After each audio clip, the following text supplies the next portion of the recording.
We do. Time to get started. Hi guys and gals and babies. How many babies do we have here in the house? 2. All right. Thank you so much for coming, everyone. Hi, my name is Pamela Morgan, and I'm one of the organizers of the Bitcoin and Open Blockchain Community Group. I can't tell you how happy I am that you all are here, and Brooke and I are just absolutely thrilled. In case you don't know, this meetup started in January of this year. We had about 20 people, and we've been growing, and today we sold out with 70 people, and I think you can tell there's 70 in this room, so it looks like we need a bigger venue for next time. I know, right? Yes. So, couple quick things. Number one, we are here for you. This is our community group, and you might have seen the Lightning Talk sign-up sheets. You might have seen. Sorry, I need to talk into the microphone. You might have seen the Lightning Talks, and we're really all about building a community here in Chicago. So, thank you so much for coming. We are here for you. A few logistic things quickly. Clearly we have limited seating, so if you could just pay attention to the people behind you and maybe kind of make sure that they could see, that would be really helpful and kind. Also, please try not, this is so weird, but please try not to kick the walls. They're really sensitive about marks on the walls, so I'm going to have to go through and clean them all up. So I'm asking you kindly not to kick the walls. Also, we're going to be video recording, as you can see. If you don't want to be on camera, don't walk in front of the camera. We're going to be posting it on YouTube, so for your friends that couldn't make it, hopefully they'll be riveted and get to see the presentation. As I mentioned before, we have lightning talks. We do this at every single workshop event. The purpose of the lightning talk is to give members of the community anywhere from 1 to 3 minutes to talk to the community about a project that they're working on or that they want to work on. It's not a pitch for money, it's a pitch for help, and it's a pitch for ideas. I think we have 10 scheduled, so they're going to be extra lightning this time. After this, we're going to end the presentations right about 5:15. Feel free to sit down on the floor. It's totally fine, unless you're grossed out by that, but feel free. We are going to move over to Link's Tap Room, which is an amazing place for beer, and chat and hang out and nerd out together. So you don't have to ask all of your questions here in this room. We're going to be doing that at about 5:15, 5:20. We're going to relocate to there. These meetups aren't free. I mean, they're free to you, but they're not free for us. So if you have some extra Bitcoin, Ethereum, Dow tokens, or Lisk, and you want to donate, there are donation addresses all around. Please do so. Thank you. And one quick reminder, our next workshop is June 25th with Crypto Artist. She's right here in the house. You're very lucky. We're all very lucky. How many of you know Crypto Artist? How many of you know what she does? Oh, you guys are going to be so excited. Coin artist. Coin artist. Yeah, I'm sorry, coin artist. She does these amazing art crypto scavenger hunt puzzles, and you're going to want to talk to her, because there's Bitcoin prize at the end. That's all I'm going to say about that.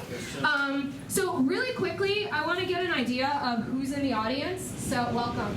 I want to get an idea of who's in the audience. So how many of you have Bitcoin? How many of you have Ethereum? Ether. Dow tokens. Other. All right. Lisk. Whoa, look out.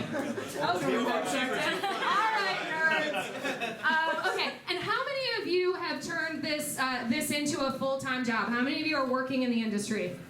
Full-time or part-time? Fantastic. It can be done. I've been doing it since 2014. And I just want to get an idea of who is here. So how many coders do we have? Developers. Great, look around. Excellent, okay. And how many artists? Good, okay, more than we thought, right? How many investors? People who are investing in coins. Great. And designers? UX, UI. Oh, any kind of designer. Oh, okay, good. Well, listen, have you seen our stuff? That's all I'm going to say. Like, we need designers. And entrepreneurs. Fantastic. Good. So we have a nice mix. So without any more chatter, I am very, very pleased to introduce Conrad Barsky. I met Conrad in early 2014. He is a fantastic human being and brilliant, so we are very fortunate to have him here. He's a co-author of Bitcoin for the Befuddled, and if you want a link, it's here. I'll be happy to send it to you. He's a full-time dev. and he's one of the co-organizers of the local Etherium meetup. There's a meetup in Chicago that's dedicated specifically to Etherium. I believe you guys are having an event on Monday. Yes. So if you're not, if you haven't already joined that meetup group, you might want to do that, and you might want to RSVP for that. And believe it or not, on Tuesday, the Ruby group is having a talk on Ethereum as well. All right, so it's a hot week for Ethereum in Chicago. If you want to follow him, there's his Twitter handle. Feel free to do that. And with no further chatter from me, I turn it over to Conrad. Thank you so much for being here. Hi everyone. Thanks for coming. I was working for 15 years in the medical industry. And on the side, I was really getting into cryptocurrency stuff. And when I got into Ethereum, because I was working on lots of rules systems in medicine, trying to detect sort of diseases in hospitals, I saw right away, oh, this is something that where you could use something like a blockchain system to build a more reliable, more secure system in hospitals. But what ended up happening is there was just no way to get that project off the ground at my company. And so in February, I changed jobs, and now I'm working full-time for a Chicago company that I'm not allowed to name, and working on a financial platform built on top of Ethereum. So this talk is just kind of a general talk to kind of describe Ethereum, and because everybody has heard about the Dow recently, we're going to talk about some of that as well. Just one thing I want to point out. There's a wallet that just went out of beta for Android and iOS. If you want to try to install this over the meeting, I will be happy to give you a small amount of Ether at the end of the meeting. We can send it between our wallets, so that if you want to try some of the things I'm going to demo later on, you can do that, because you need a little bit of currency to create these smart contracts. And there may be some other people in the audience who have Ether as well and can help you if I run out. So what is Ethereum? So the usual way recently people have been describing Ethereum is essentially as sort of a big computer in the sky that has really strong security, and you can use it to send around money.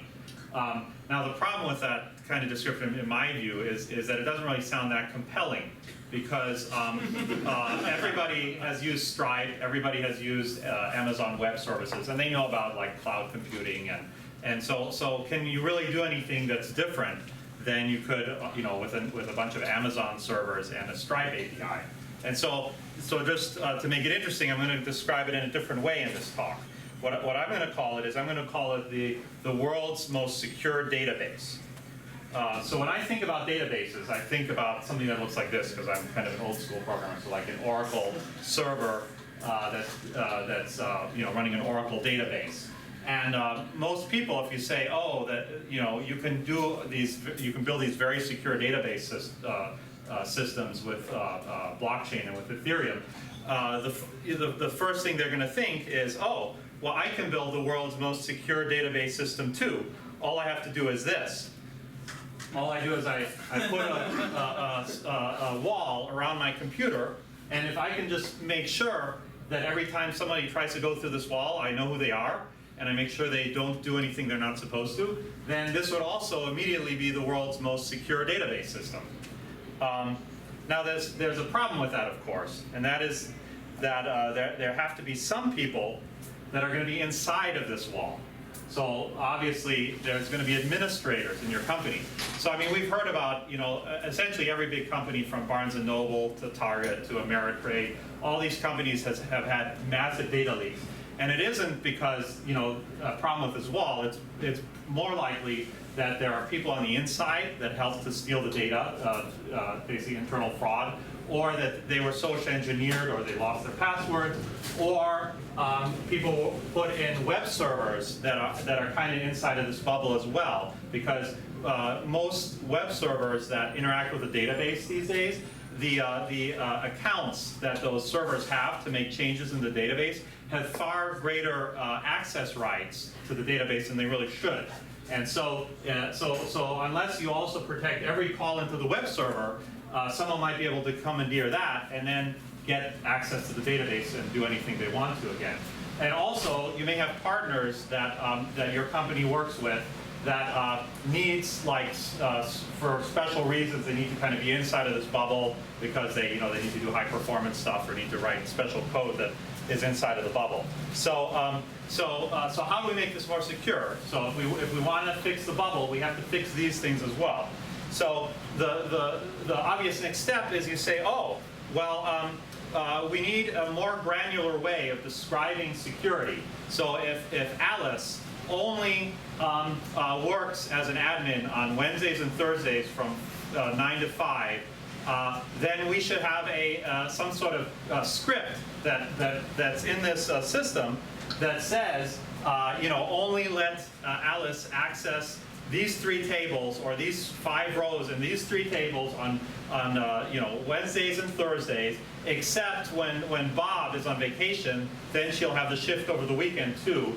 And so what you really want is you want an arbitrary computer program that controls exactly how Alice and Alice's access key can interact with the database.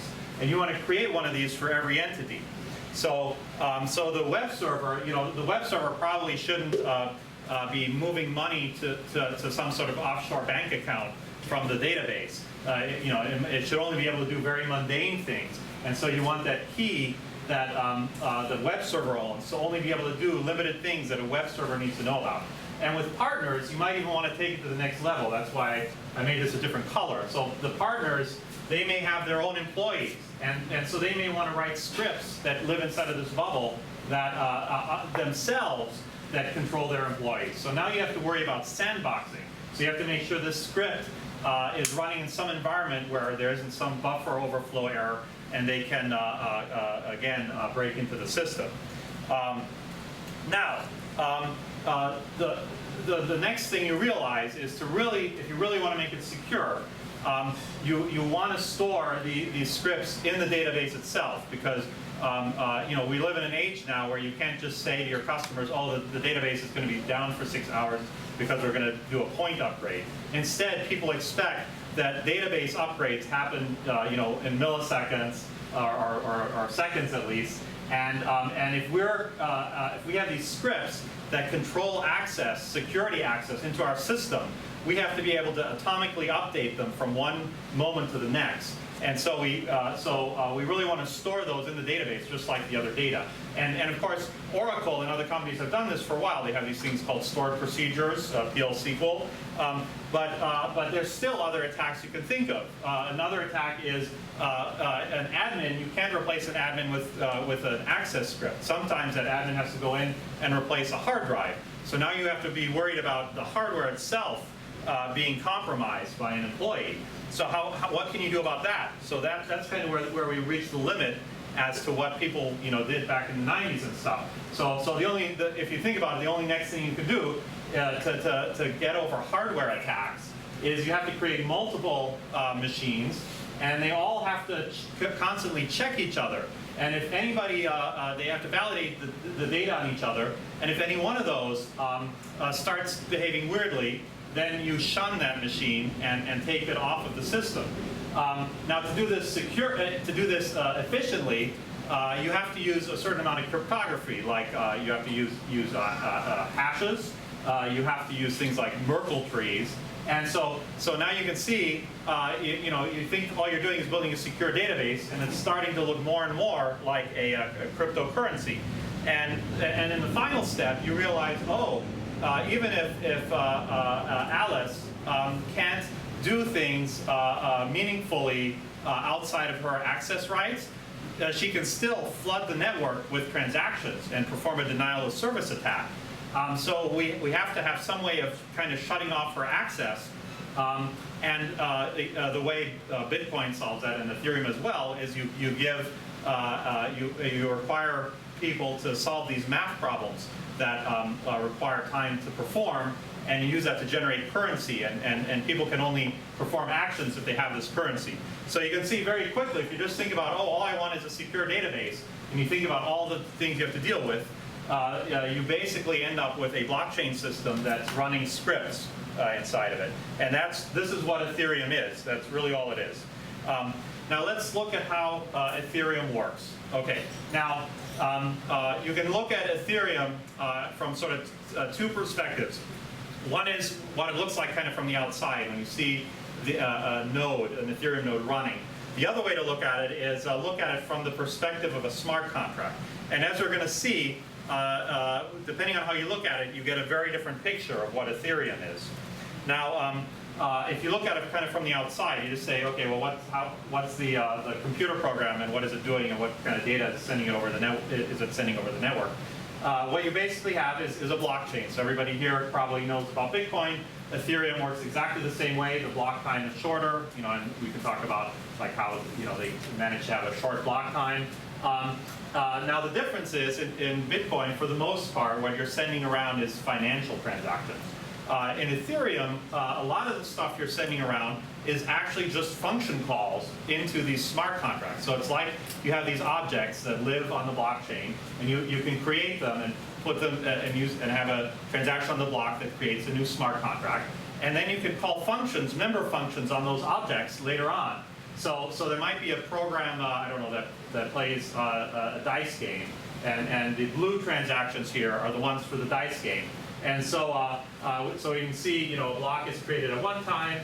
We take the hash of that block, we store that in the header of the next block, and every 15 seconds a block gets created, and people can create entries that interact with that dice game. Now the place where this gets really confusing, both with Bitcoin, but then also even more so with Ethereum, is that you can get forks where two people at the same time manage to create a new block. And maybe one of that block has a transaction that deals with the dice game. The other one does not. So now you can see there's sort of like the Schrodinger's cat phenomenon where, has this function been called or has it not been called? And in fact, you have to assume that any time a function gets called on your object, that at some point in the future it might get uncalled because there was a block fork and people went in a different direction, and that transaction was never recorded correctly. So it looks really ugly from the outside, but it looks actually much simpler from the inside. So this is what a smart contract looks like in Ethereum. Now the nice thing about the picture I showed you before, the blockchain, is blockchains are public data, and they're very data-rich structures. So if you're writing like a dApp on Ethereum and you have JavaScript in there, you have essentially omnipotent knowledge of all the information. I guess there would be omniscient of all the information on the blockchain, and you can scan the entire blockchain if you want to look at every transaction. Now, inside your smart contract is the exact opposite. The smart contracts get access to only the tiniest little sliver of information about the outside world. So if I call a function on the smart contract, so I'm going to send a transaction that calls a function to my smart contract. There may be some data on that transaction that's coming in that I can access, so I can tell who sent this transaction, what account did it originate from. I can see if some money is attached to that transaction, which you can do. Anytime you call a function, you can send some Ether currency with it. But that's almost all you can find out. There's like a couple of other obscure things. And then you can find out little information about the block. Like you can know what number of block you're in and the block hash, which is, often people try to use that for generating random numbers. So that's all a smart contract function is allowed to know. And there's reasons for this. A big reason is efficiency. By limiting the access to information, it makes it can perform a lot better.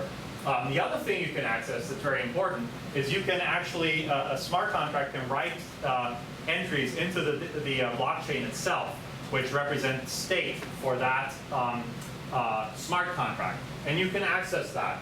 It's a little bit costly because every time you access that state, every computer in the world that's running Ethereum has to access that state. So the way the fees are designed is to discourage you from doing that. And then what can you do with the smart contract? Well, you can really only do two things. You can send a transaction out that might send some money as well. And you can update the state, your state if you want to. That's pretty much all you can do. So it's extremely minimalistic environment. Now, there is one important other thing that you can do. You can call another smart contract from your smart contract. And this is where it gets really interesting because right now, Ethereum, if you look kind of at what people are doing, it doesn't look that interesting yet.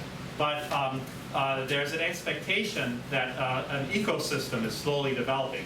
So if you want to, if you have an app that needs to know people's identities, or you need an app that knows what the weather is today in Chicago, there may be other smart contracts that offer that data as a service.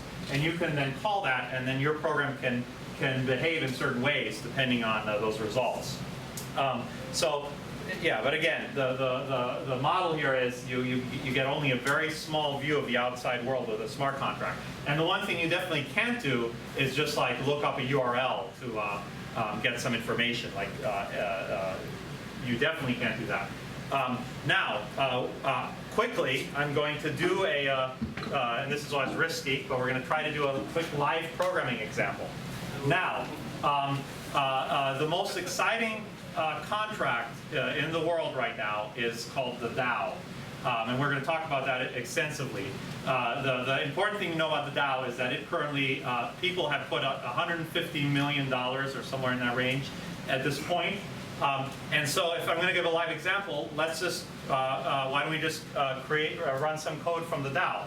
So all the Dow code is up on GitHub. So I'm just going to go here on GitHub. Oh, what did I just do? There we go. And the core of the Dow token is a contract called token, which is a generic contract that kind of keeps track of an arbitrary token and how much balance everybody has of this token. So what we're going to do now is we're just going to create our own token on the fly here. So we can look briefly at the code, and if you've ever written like a basic program or done a little JavaScript programming, I really recommend looking at the Dow source code. It's completely comprehensible, and the code that we're going to create right now, there's an exact duplicate of it running with $150 million in it, which is kind of cool. Now you can see, so they break it out into two parts. One is they call the interface, and the other one the token itself. That's not really so important. The important thing here is you can see there's two data items defined up top. We won't worry about this one, but the important one here is there's a state variable that's declared called balances, and this basically just keeps track of how many tokens everybody owns. And you can see it's a map that maps somebody's address, their account address, to the number of tokens that they own. It's very simple. And so, and then there's just some very basic functions that you would kind of expect. There's a balance of function. So if you want to know what the balance is of a certain address, it'll tell you that, and it just looks it up by looking it up in that data structure.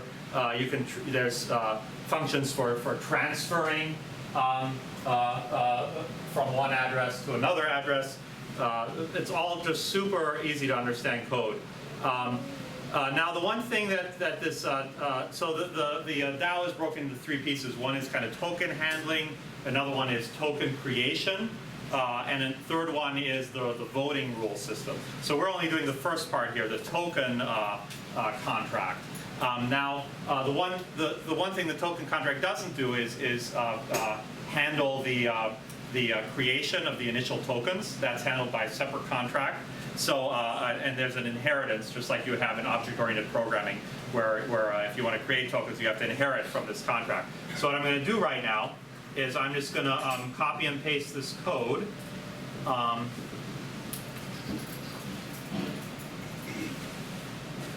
just do this.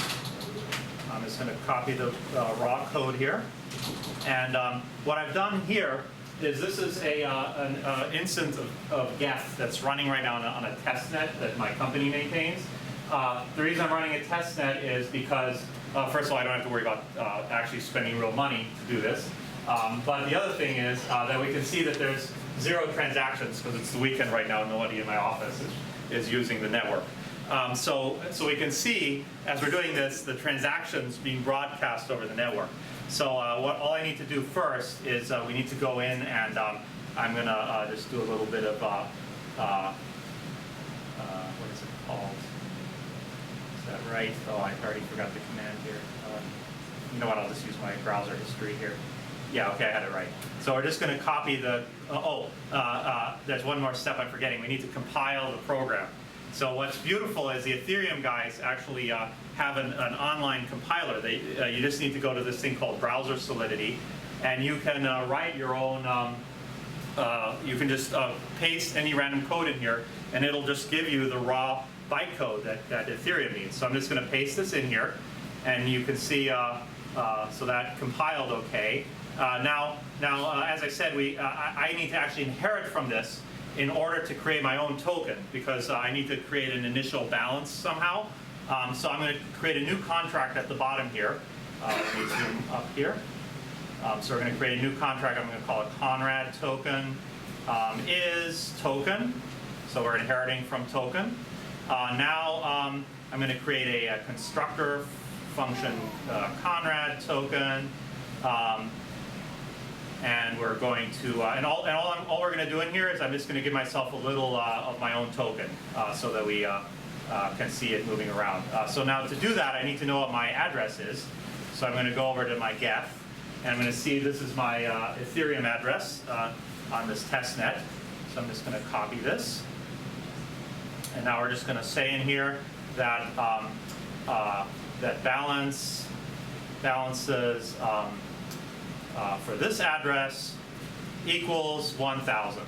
I mean, I hope you can see this is pretty darn simple. You know, I just in this data structure, I just say the person with this address has 1,000 tokens, and so you can see over here now it automatically compiled this and created Conrad token, and I can go in here and there's a little bit of wizardry that happens here, but we're gonna copy this. There's a little thing where it makes it easy for you to deploy it in a Geth console. So I'm just going to copy this over here, and now we're going to paste it into our script, and we can look at this, and you can see what it does here is it's just this is just the raw bytecode that will be interpreted by the Ethereum blockchain, and then at the top here it's kind of hard to see probably, but these are all the functions that are part of this contract we're creating, and there's a lot of them because we inherited from this token that the Dow has, and that will make it easier for me in JavaScript to then communicate with it because I can use the actual names instead of having to type in raw numbers. So now we just go to our blockchain, and I'm going to type in. Let me see here. We're just going to call the command called load script, and we're going to type in the name of the script there. So I'm going to hit enter, and you can see, I have to unlock my account. And now, you can see a transaction was created. The node is reporting that. Now we just had a block that came through. However, that block has 0 transactions. So the block was created before the node that created it knew that my transaction existed. So now we have to twiddle our thumb for what is usually 15 seconds, which is the official block time or the average block time of Ethereum. And I'm expecting that in 15 seconds there will be another record, which will be created by one of the other computers that we have on this network that will have 1 transaction in it, which is going to be the creation of my new token. So we're going to wait now. Hopefully that will come right through. There it is.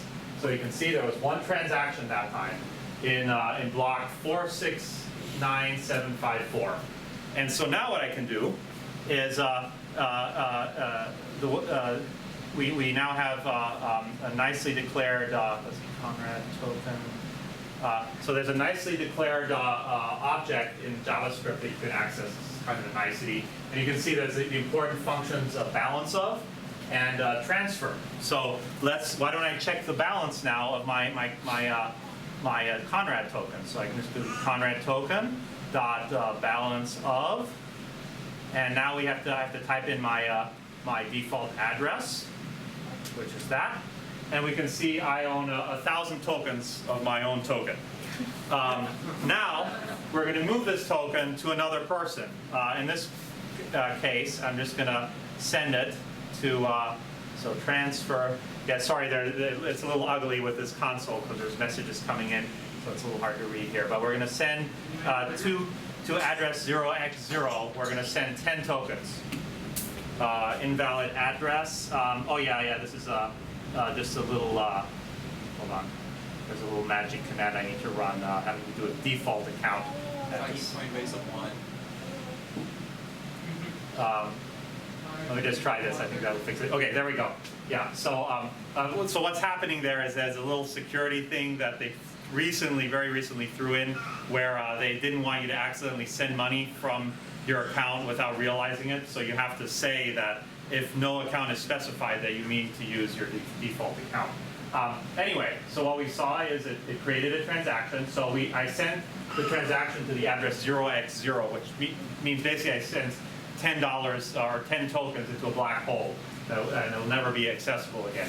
And there you can see we have a new block now with one transaction. So now I would expect. Can you make the font bigger? Yes. Thank you. Yes. So I would expect now if I hold on.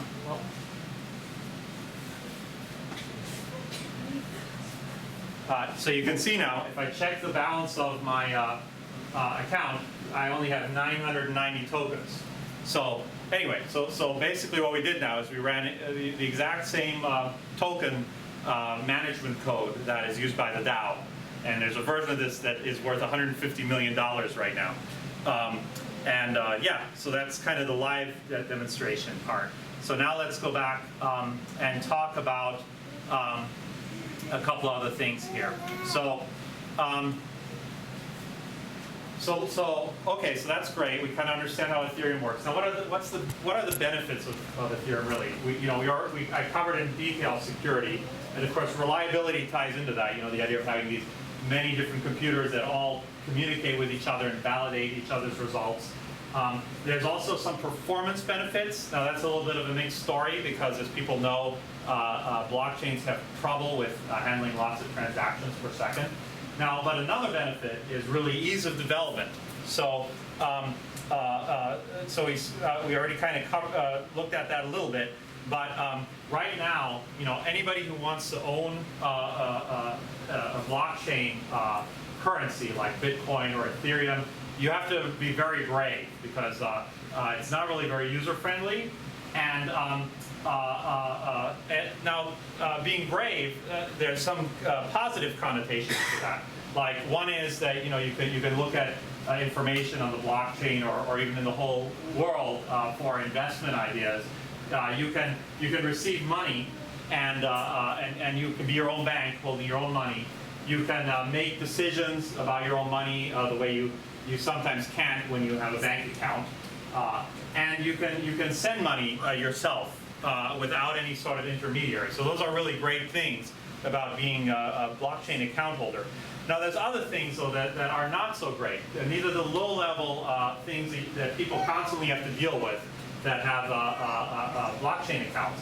You have to deal with fees. You have to know, is the fee on this transaction high enough? Or is it possible that when I try to send this money to Aunt Judy, that it's going to be stuck in limbo for a day because I didn't have a high enough fee? I have to worry about mitigating man-in-the-middle attacks. So if you're in a coffee shop and you see a donation address, where you can send Bitcoin or Ethereum, it's technically possible that the coffee shop owner just looks at all the HTML going over, or HTTP messages going over the network, and every time there's a Bitcoin or Ethereum address, they just replace that with their own address, and you wouldn't know. So you have to think about those things all the time. Another thing is you have to manage keys. So if you have to manage your own private keys, and if you're too lax in how you manage those, then people can steal your money. And if you are too lax, then you might lose access to your own funds. So these are all things that everybody dislikes about blockchain stuff. And then another thing is you have to know about the concept of a block. I have to know, oh, this was in blocks, 1035, and now I'm going to have to wait a certain number of blocks so that I'm sure that this transaction went through properly.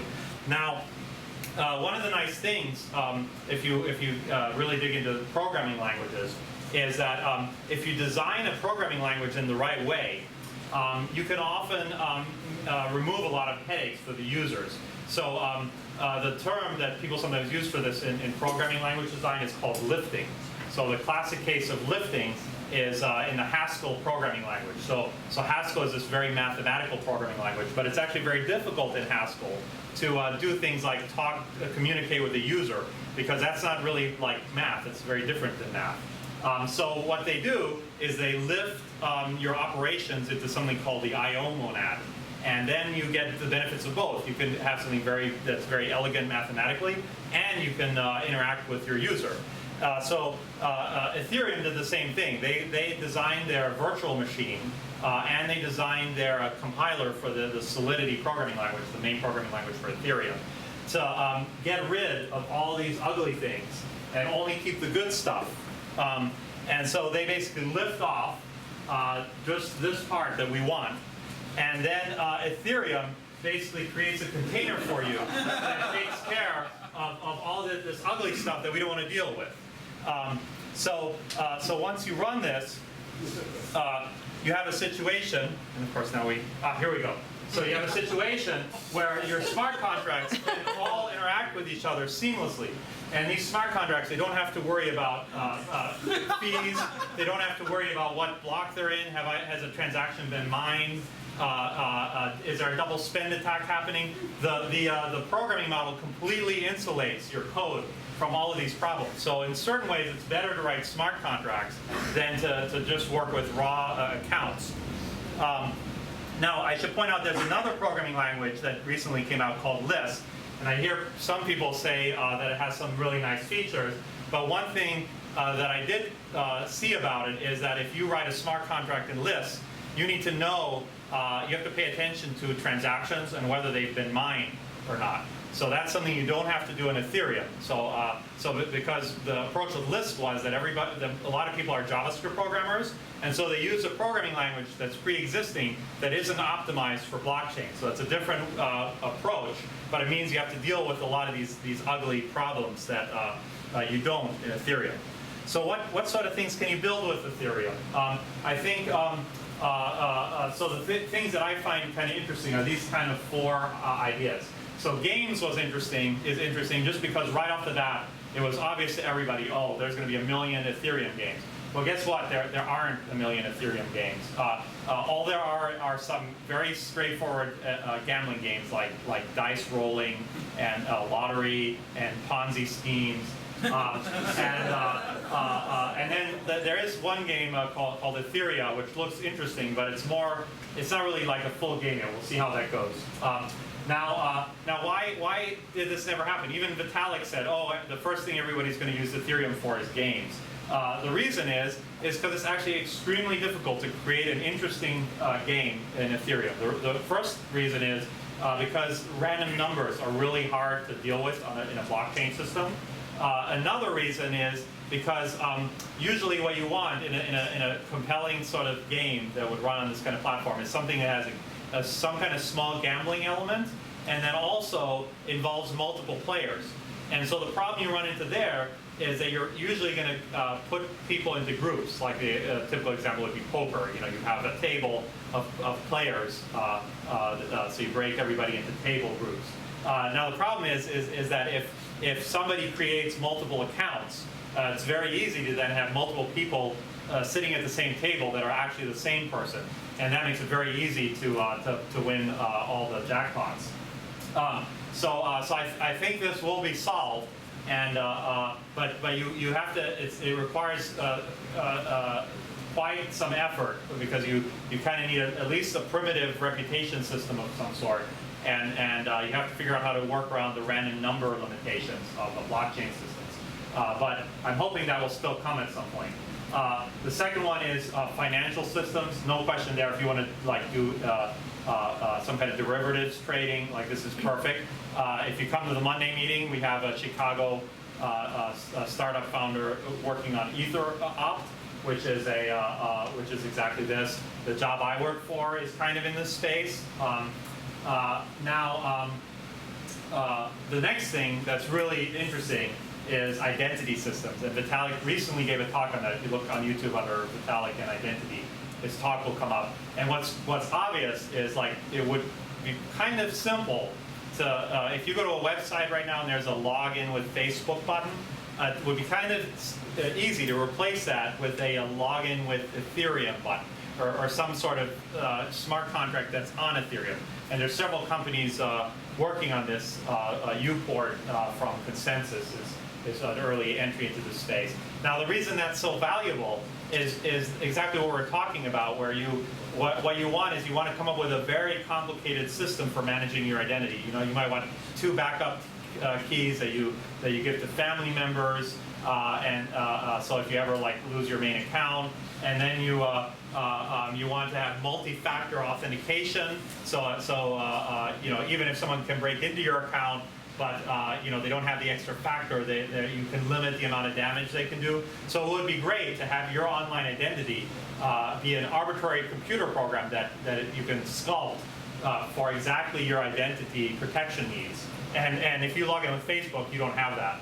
It's just a one-size-fits-all model. So I'm really hopeful this is going to happen.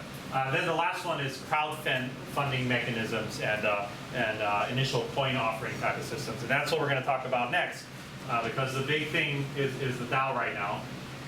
So the DAO is a smart contract that was authored by Slockit, which is a company that wants to make smart locks that unlock with monetary transactions. And the obvious model there is you could use that to unlock a car, like with for Uber or Zipcar, or you could use it to unlock an apartment for like an Airbnb type of thing. Now they're very clear though, they only authored it. They absolutely do not, don't want anybody to say that they created it. And they did a very elaborate creation process with like their community, where multiple versions of this were created by different people, and then they used a random number to pick the right one. Just so that they can make it clear, we wrote it, but somebody else created it, because they don't want that legal liability of offering something like a security. And in fact, it's true, they didn't create it, and when you put money in the DAO, Slockit has absolutely no control over that. Only the DAO has control over that money, which is very cool. It's the first time, and I should mention DAO stands for Decentralized Autonomous Organization.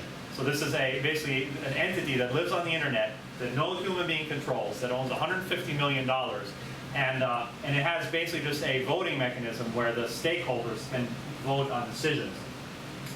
So these people are called token holders, and they vote. They can fund proposals.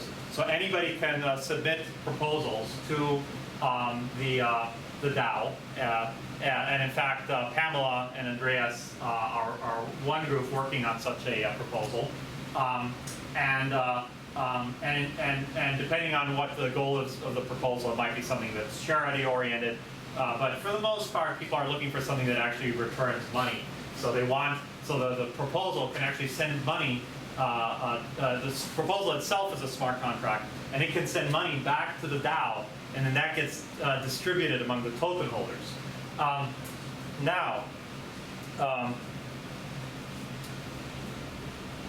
Yes, so let's look at some of the important sort of properties of the DAO. So the first thing is they had an initial coin offering. So the interesting thing here is that for every Ether you put in, you got 100 DAO tokens. And then there's this little extra twist where on the last few days of the offering, they gave slightly less favorable terms. So you would get, for each Ether you put in, you got less tokens. And those extra tokens, which I think amounted to something like $2 million worth, got put into a special account. And so the big goal with the DAO is you could crowdfund things without the DAO. If I wanted to crowdfund a smart lock, I could just say, hey, I'm making a smart lock. Here's a contract. You can send money to it, and I'll give you money back if the smart lock is successful. You could do that already. But the problem, the thing there is you're dealing with individual people that are kind of individual investors that are all independent of each other. And the goal with the DAO, I think, is to create like a single entity that where there's sort of a community and a community spirit with community decisions. And so like some of the ways that they designed it, like having this extra pool of money, is to discourage everyone from just looking out after their own interests. So this extra reward money of $2 million only gets unlocked. I think like after a certain amount of proposals have been funded, because what they want to prevent is from people immediately after the first few proposals just leaving the organization, because then you're back to the point where nobody really has a stake in it. Everybody's just kind of in it for themselves. So that's one thing they did. Now the voting mechanic we're going to get into. Basically, it's a majority wins voting mechanism. So if you own a certain amount of tokens, you get to vote, and it's weighed proportional to the amount of tokens you own. And if 50% of the votes are yes, and a certain minimum quorum of voting is reached, then the proposal is accepted. Now, there's also this concept of a Dow Split, and this is the main protection that people have that are only hold a small amount of the Dow tokens, and they might be worried that the big Dow holders are just going to vote for proposals that give all the money to them. So this means if you see proposals that you don't like, and you think that people are voting after their own interests, you can just create your own company underneath the DAO and people can follow you, and you're completely separate from the main organization. But there's some kinks with that, lots of kinks actually, that I'm going to talk about a little bit. And then the last thing that exists is this concept of a reward token. So if you invest in something, you get reward tokens in return. And